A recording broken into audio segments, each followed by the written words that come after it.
এটা হচ্ছে আমাদের গাছের লাউ। কাটার ভিডিওটা নিতে পারি নাই,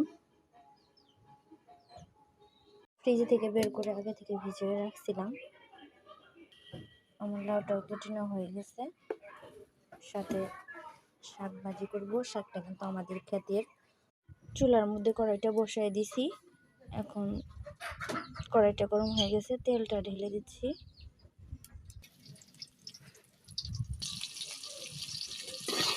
পেঁয়াজটা লাল লাল করে ভেজে নেব।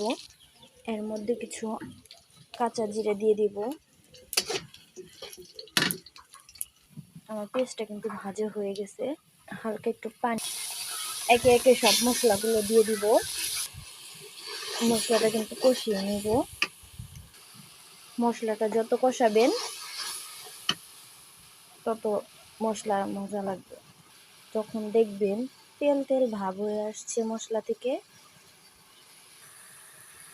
তখন মাছটা দিয়ে দিচ্ছি। মাছটা দেওয়ার পর হালকা একটু পানি দিয়ে দিচ্ছি।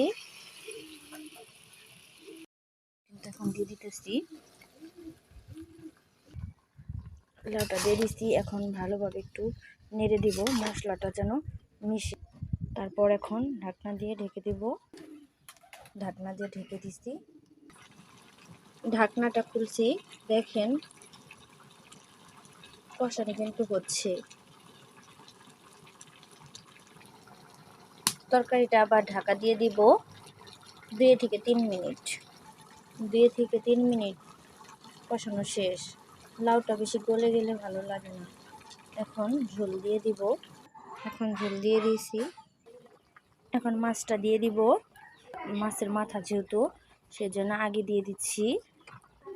2টা মাছ আনছিল, সেজন্য 2টা মাছের মাথাই দিয়ে দিলাম। আর সাথে কিছু চাকা ছিল মাছের। দেখেন তরকারিটা হয়ে গেছে। এই দেখেন, দেখাচ্ছি, তরকারিটা একদম হয়ে গেছে। এখন নামিয়ে ফেলবো।